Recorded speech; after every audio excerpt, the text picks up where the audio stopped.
Welcome back to the Madison podcast. My name is Ben Lavender, New York's favorite British mortgage broker. You should know that by now. Today we have a very special guest. I like to say very special guest because you served for 5 years for the NYPD. You have been in the real estate game for a couple of years. However, I want to introduce you. Forget I said that. Introduce yourself, please. Tell the people who you are, what you do. So my name is Felicia, a.k.a. your favorite home agent. No, you lied. You didn't tell me. Let's do the real pronunciation. The real pronunciation. The Felicha. Okay. Let's tell them all. Tell them all. So Felicha is how you pronounce it, a.k.a. your favorite home agent. And I am a real estate agent, and I service Long Island and the 5 boroughs. Biggity bang. Diggity dang. Okay, that was quite a smooth intro. I like that. I could take a couple lessons from that. Okay, so let's jump right into that. So you were with the NYPD for 5 years. What did you do? I was a police officer, so I worked patrol and I did the midnights. I imagine you saw some crazy things. A lot. Yeah. That's kind of dulled your senses in a way to stress and I imagine things don't really faze you. Not true. Really? Not true. Yeah, I think that that's what made me a good cop, is that I still felt things. You know, you can't, there's a certain aspect of you that can turn certain things off just to get by, where you don't want to see things, where you can't sleep or whatever, but being a person and actually feeling and getting emotional and stuff, you can still feel it. Yeah. It's the same thing with fear. We still fear, you just can't act on that fear. You have to push through it. I see what you mean. So, to me, it sounds like it takes a lot of courage to really not suppress that emotion. Correct. In order to keep going. I do imagine, though, that to do it for 10, 20, however long is, it's crazy and it's exhausting, and quite frankly, cops don't get paid enough, right, to deal with that. And at least really not in care. New York. New York City, I should say. Yeah, and I do a lot of loans for cops, a lot. Like, I know that you guys can make a lot of money, detectives especially make bank, but, with that said, is it really worth for what you're going through? In a way, it's comparable. I don't know, you could kind of say it's like public service. It's sacrifice, right? Because, it's what they kind of say to teachers to make them feel better. It's like, we're not going to pay you but you're serving, the public, so you should just deal with it. So, I mean, at the end of the day, it's a nice thing, but it's tiring. So how'd you get into real estate? So funny story. Prior to going into the NYPD, I was going for my real estate license. This was like back in the day, like all American, like real estate school where you had to go in person. Yeah. There was no online anything. And I was taking the classes, and then I got called into the police academy, and I was like, all right, I'm just going to put this on hold, go into the academy, which I did. And I said, I'll do this, later on down the line. So it came a point where I was approaching like 5 years, and I said, all right, you know what? Like, I just want to get my real estate license because I always felt like there was just something more for me in life. I didn't know what it was. I knew I wanted to help people. I always had that entrepreneur spirit. I said, you know what, something's telling me to do it again. So good thing I did. I was doing it part-time, and then everything was starting to happen with COVID and good times, the protests, and I was in Soho when war broke out. Ooh. And there was a lot going on. So when everything happened with the vaccine, I had a decision to make. Do I get vaccinated and stay, or do I not get vaccinated and leave? And I said, you know what, I think this is the universe telling me that real estate is where I need to be. And it was like a blessing in disguise, honestly. So it was a smooth transition. I wouldn't say smooth, because I was put on leave without pay for a couple months. That's not fun. I didn't realize they put you on leave without pay. Yeah, so not this November, the November before that, from November to 2021. They put me on leave without pay. I couldn't get a job because I was still attached to them. No one knew what was going on. I barely had like any savings at the time. Yes. I was like, oh my God, what am I going to do? It was really, really stressful. February came along, and I had a friend who actually worked at AAG doing reverse mortgages. He's like, why don't you apply? Because NYPD said if I wasn't vaccinated by like February 11th, I think it was, I was going to be terminated. And I was like, okay, I do not want this on my record. Like, I don't want to be terminated. I'm just going to leave. Yeah. So that opportunity presented itself to me. I still had my real estate license at the time. I was still trying to do it, but I couldn't get my footing. So where I was at the time, it was a very like small mom and pop type brokerage. I wasn't getting the support that I needed. I can imagine, yeah. So I said, which brokerage are you with now? Sorry. With Real Broker. I've heard big things. Is Real newer, or are you guys just blowing up recently? Because I'm seeing a lot of content and agents from that shop. So they've been around since 2014. Okay. But the structure that they have right now, which is kind of like EXP structure, has been around for the past 2 years. So once they implemented that structure is when it started to pick up. Got it. And I imagine you get quite a bit of support and all that jazz. What was it in particular that stuck out for you? It's different for everyone. That's why I ask. The community. I had a friend at the time. He was join Real. And I said, you know, if I join, would you be able to like kind of take me under your wing and like mentor me? Because if I do this full time, I really need the support. So to go into that, I'll kind of piggyback off of where I was going with the AAG. I went and got my mortgage license. So I left the NYPD. I was officially retired. Got my mortgage license. Did work from home for AAG, doing reverse mortgages from that February to June. June came around. This was this past June, last year. The mortgage industry wasn't doing well. No, it was not. So what happens? They laid off 200 people, and I was one of the 200 that got laid off again. Gotcha. So I said, wow, I can't believe I'm back in this situation again. So that's when I reached out to my friend at Real, and I said, if I'm going to do this full time, I need 100% support. The universe is trying to tell me something. It keeps pushing me to real estate. I just have to listen. So he gave me the support. And then I just met so many great people within my brokerage that I made friends with, people from out of state, people from the city that gives me support. I just had a Zoom call with a team lead from a different team and was helping me write out a plan for myself. He gets nothing from me. You know, I actually had a friend go with him as a sponsor. Now we're both sponsoring my friend just because of how supportive he was, and he didn't have anything to gain from me. That's very nice of him. Not a lot of people in the business will do that. Exactly. Especially when times are tough.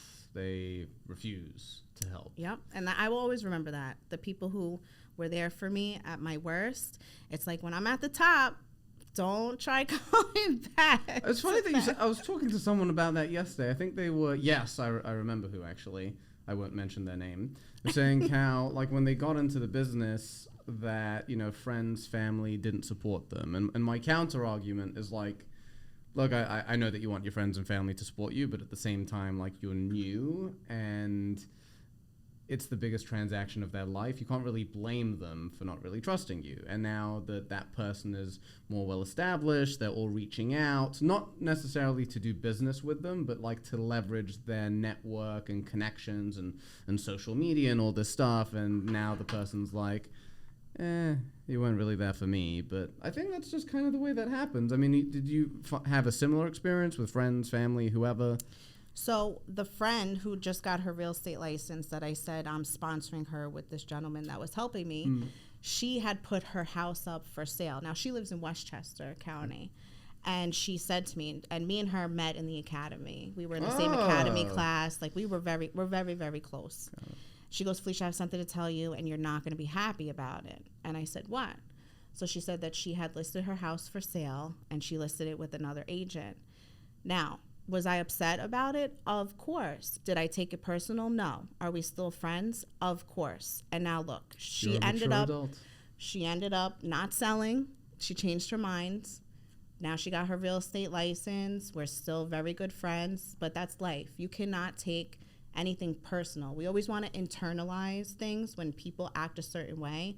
They're acting that way because of something that I did. It don't have nothing to do with us most of the time. I 100% agree, because at the end of the day, we're all in our own heads. Like, just by nature, because we're worried about our own survival, we're selfish. And I don't mean that in like a bad way. I mean, like, we're just really thinking about ourselves and how we can get further in life. We're not doing something to put someone else down, unless, like, I mean, don't get me wrong, you get people like that who are truly malicious and evil, and Insecure. that's a good one, insecure as well. And they just, it's how they function, but I don't think it's a good way to live, really. It sounds absolutely exhausting. So, but a lot of people don't share what you just said, right? They take it very personally. I made a video on this like a week or two ago. I was gonna say, it's like, don't be so entitled that you think just because you mentioned you're in the business that people should use you. It's like, you have to prove yourself. Mm-hmm. You know, it doesn't make sense. I also don't like the idea of just like specifically using someone because you know them. I mean, like at the end of the day, I go with who's the best. If I can give it to someone in my network, I will absolutely do that, 100%. But as long as they're on the same level, or at least better, and I would say the number one thing is convenience. Why do we all use Amazon Prime? Because it's easy. Yeah, it's a little bit more expensive than if you went to a store, but for those of us who, like for me, that's a big thing, right? Is life is convenience. A friend of mine recently, shout out to Chris, he'll like this, I'll tag him in this. He gave me the term frictionless. You know, the more frictionless something is, the easier and the more likely it is that you will use it. Or another common saying is path of least resistance.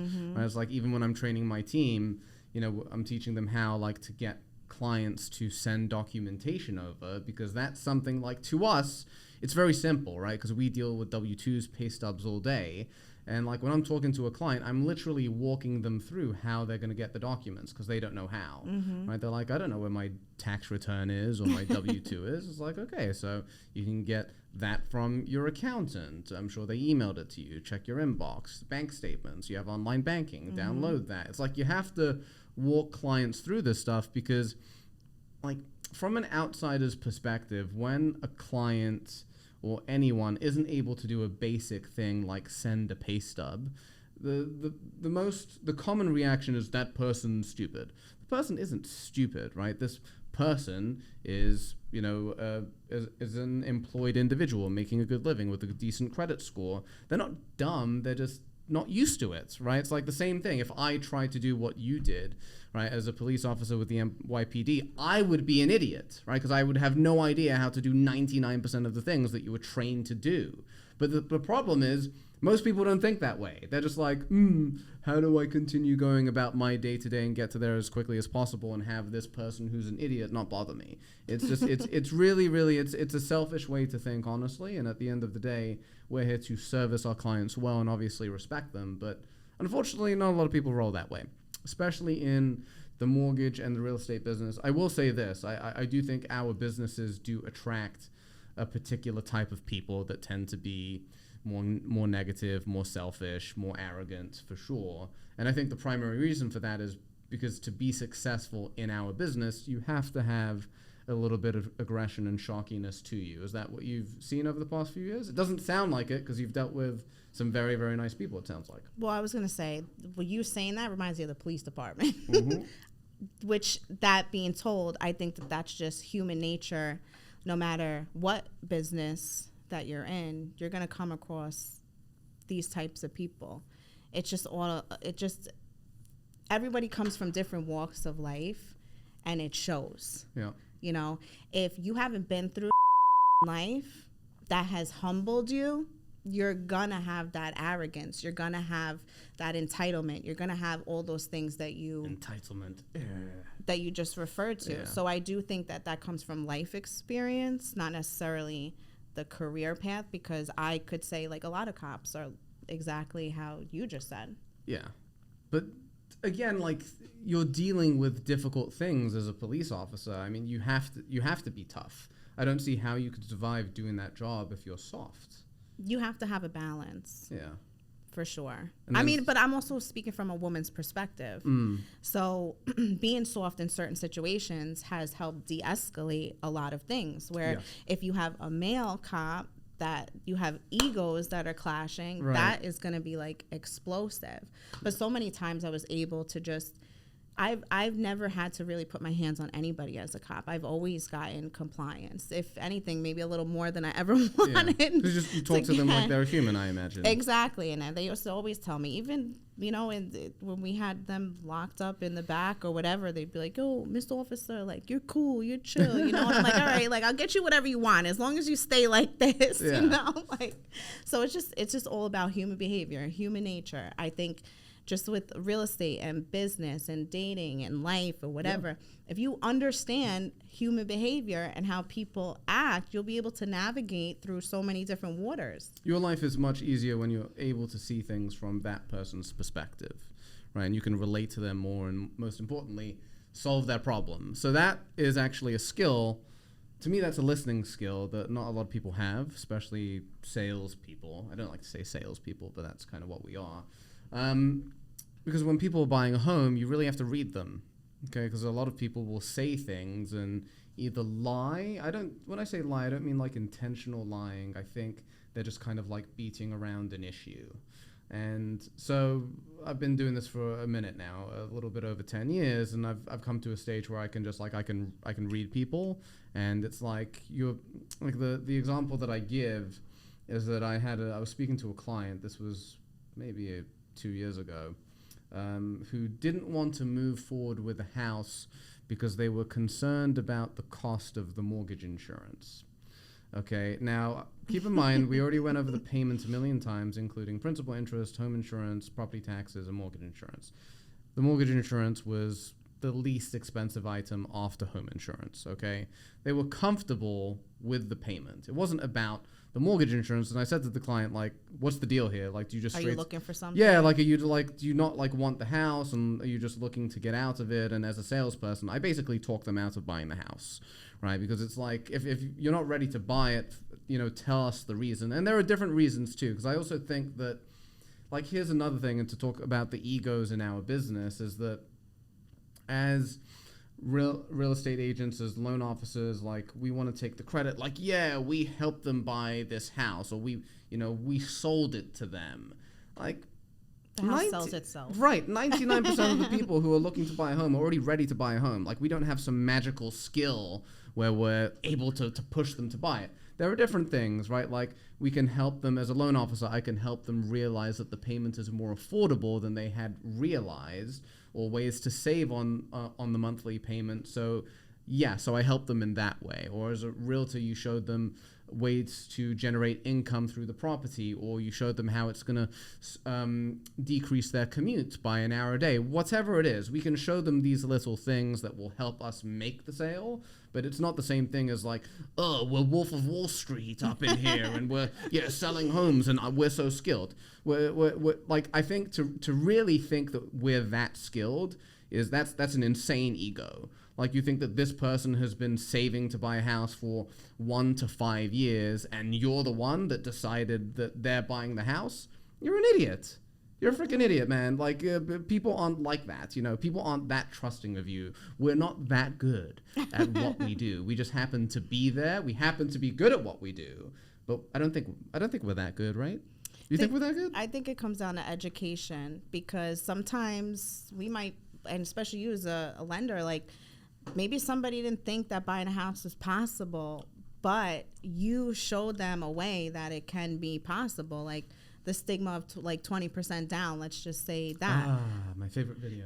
A lot of people don't know. Or using that accessory unit as an income to boost somebody's income. A lot of people do not know. And going back to what you said before about walking people step by step, this is the first time for a lot that's of a huge people. Thing. It's a huge thing. And even at, like, my mother, we bought our first house together. My mother was in her 50s. This was the first time that she ever bought a home.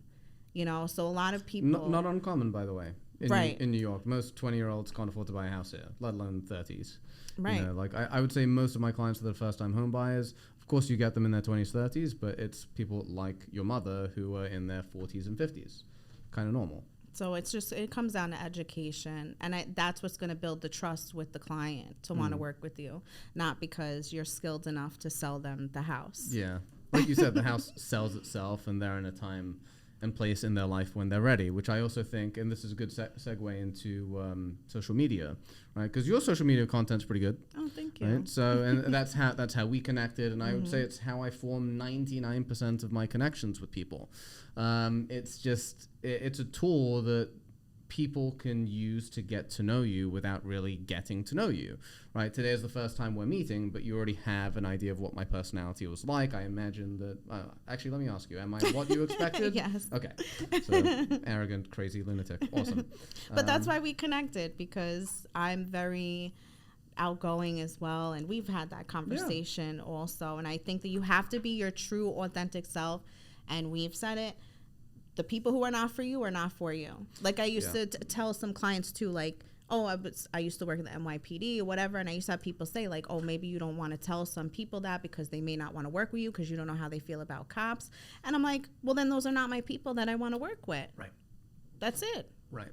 So I'm going to expand on that, because that comes down to an energy thing, and I could put it very simply. So if you're pretending to be a certain someone, right? Like, say that you tap into a part of your personality that you can perform at, but it's very tiring for you to do so. So you can perform at 50% efficiency business-wise, being your type B, you're in yourself. Whereas if you're your type, and I'm not talking about types A and B, I'm just using random letters. And if you tap into like type A, which is your true self, you can work at 100% efficiency, because you're not pretending to be someone else every time you get on the phone, and you're this, fake smiley. Like, of course you want to be positive, right? And we want to be there, and we want to educate our clients, but we don't want to be fake. So, and exactly. and it allows you to operate more efficiently. Sure, you may lose some people because you don't, jive, as they say. And that's okay. Not everybody's going to in life. Right. But then over time, what happens is you filter out the people who don't want to work with you, and you bring in a lot of people that do, and then they're like, that would be a good personality for Felicia. Let me refer them to you, right? Whereas like the other way around, it's like, you're getting all these perfect people. So like another good example is, I remember when I got my first non-5-star review, and I was not happy because I did an amazing job for this person, and what was it? There was a new guideline that just came out, and I wouldn't say I'm the only person that knew about it, but that person went to like 10 other lenders that said no to them, and I was like, no, there's a new guideline, I can get this done for you. And the person didn't give me a 1-star review. He just gave me like a 4.9 instead of a 5. And I was annoyed. I didn't say anything to him. I was like, whatever. And then what I realized, what actually happened is when you have all 5-star reviews, people reach out to you expecting absolute perfection, right? In every single aspect. You better answer the phone at 6 a.m, respond at 2 a.m, whatever, right? All this stuff. And then I noticed when I got my 4.9, 4.99999. The people that were coming to me were more like realistic and more forgiving if I didn't get back to them within an hour, right? They were more realistic people. So it was kind of a blessing. So I thank that client. And again, I never asked him to correct it. I was just leave it, because now life is a little bit more chill. Did you respond on the Google review as far as... It was a Zillow one, I think. Or no, maybe it was Google. I've had some haters on my Google too. I had like someone create 5 multiple accounts to leave me 1 stars because this person wasn't even a client. They're just crazy. And then like I was able to track like where else they used those accounts, and the person thought I was stupid, right? Because I saw that they would leave themselves 5-star reviews at their business. Oh wow! And like I tied all the accounts together. I sent them like a cease and desist, and it all ended. But it was funny. But what was your question? Sorry. You should if you don't, you should respond back to those. I've been told that. Because then that also shows that you're willing to have an open discussion. And if there were some guidelines that was an issue on that, you could have, you can go on there and explain like, I'm so sorry for your experience. I gave you, the best that I could. No, This is the reason. I agree with you. In that particular scenario, nothing went wrong with the deal. Everything was perfect. Rate was expected. Closing costs were lower, I think. Everything was fantastic. It's just like on Zillow, I think there are 4 things, and he did 5 for all of them, and he did 4 for 1. Oh, okay. Right? So it wasn't a negative review. It just wasn't the perfect 5 that I'm used to. But yes, replying to reviews does do, like, I think it boosts you in the algorithm in Zillow and in Google anyway. But then it also just goes to show that you're open for discussion. You're willing to talk about those things. Yeah. I mean, look, Felicia, I don't legitimately believe that on every single one I deserve a 5-star, right? Like sometimes I'll get a review and I'm like, oh, I expected less, honestly, than 5. Why? Why do you feel like you don't? Because even though I'm not saying that me personally, I honestly believe that I do a better job than 99.9% of lenders across the entire country. But transactions don't. I know, and I said that with a straight face. I legitimately. I was trying to keep a straight face, but I believe you. No, I believe it. I legitimately. No, that's good. I love the confidence. Better than everyone. It's just I do. I have, like, if someone wants to debate me, I'll debate it. And there are people in the business who are on the same level or are slightly better for sure, and I give them props. Anyway. Original question again. Sorry, Felicia. You were explaining about replying to. Oh, you said that you didn't think that you deserved the 5. So reviews. yeah, because basically, not every transaction goes smoothly, and I think that's another thing. Like on social media, we pretend everything's all fine and dandy all the time, but no, every transaction never goes. Right, but there's always something. So I'll tell you something that is exclusive to New York.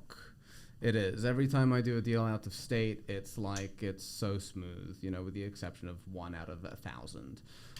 But yeah, New York is normal because our deals take longer to close, right? You got attorneys involved. It's Murphy's Law. If something can go wrong, it will. And it does. Yeah, and it does. And I think part of the key is to stay calm and keep the buyer calm, right? Or the seller, whoever it is that you're representing, because if you match their energy and freak out with them, it just makes it worse.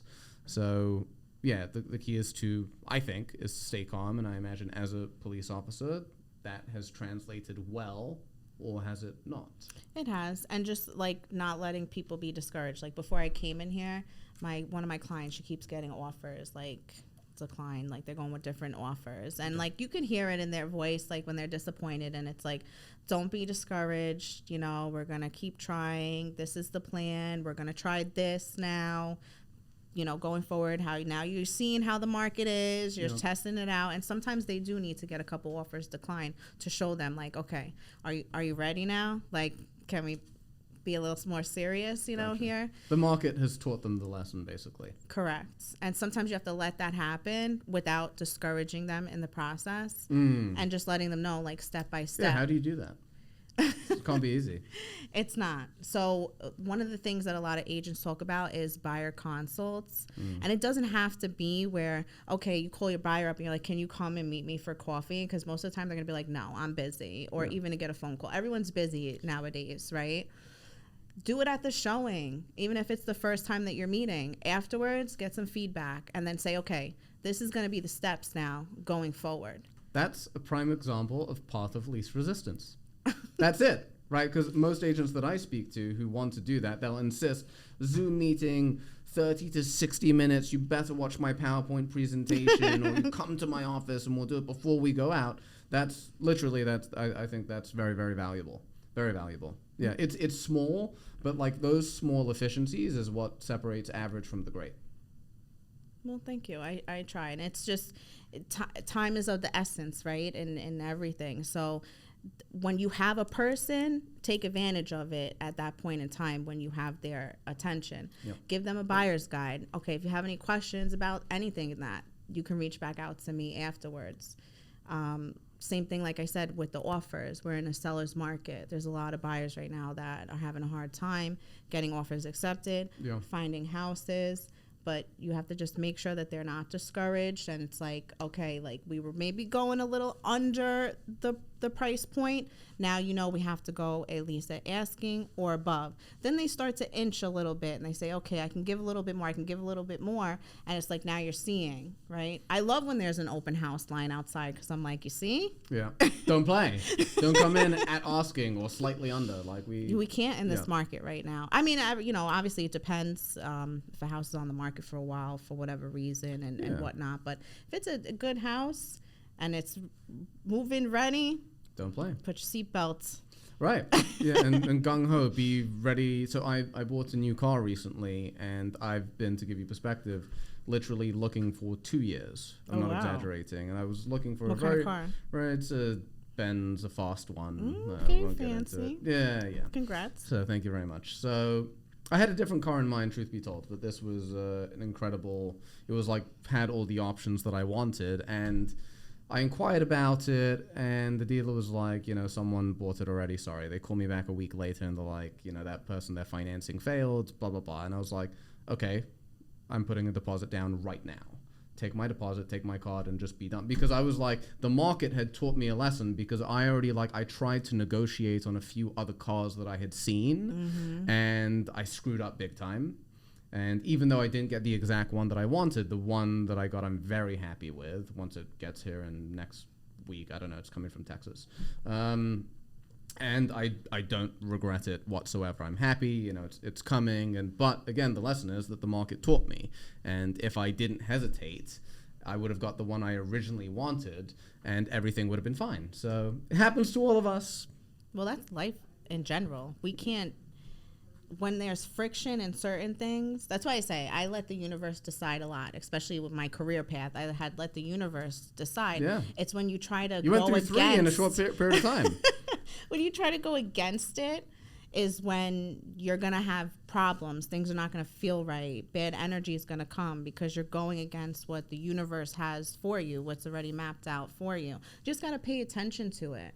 Yeah. It's the same thing with relationships, I guess you can say. 100%. And so speaking, let's go off topic slightly, or actually dramatically, so people could get a feel for your personality. Favorite place that you have traveled to or want to travel to? So favorite place, I would say probably, well, I've been to Mexico 3 times, so maybe that's that. I've been to Mexico, I've been to DR, and I've been to Jamaica. You gotta pick one. Well, it's tough. I would say DR or Mexico. I can't pick between the two. That is 2. Felicha cannot do mathematics, apparently. No. At least not when it comes to travel. Okay, and where would you like to go to next? That's a tough one. Puerto Rico, I think. Yeah, PR's on my list too. I've never been. I should too, because I'm half. What's your other half? Italian. Gotcha. Interesting. Very interesting mix. It's going to be fun.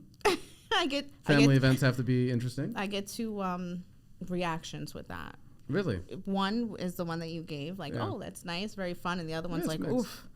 Right, rough, personalities collide type thing? Yeah, loud, very strong mindset.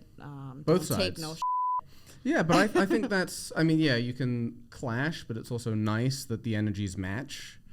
Either way, it's nice too. I know relationships, where it's, even if the families are the same culture, sometimes one side though is very loud and the other is soft, and it works well. It's a nice balance, or you just double down and it gets crazy, like you kind of just said. Okay, so traveling, we got favorite cuisine, food. That's tough too. That is a tough one. I would say Italian. Yeah. You can't go wrong with Italian.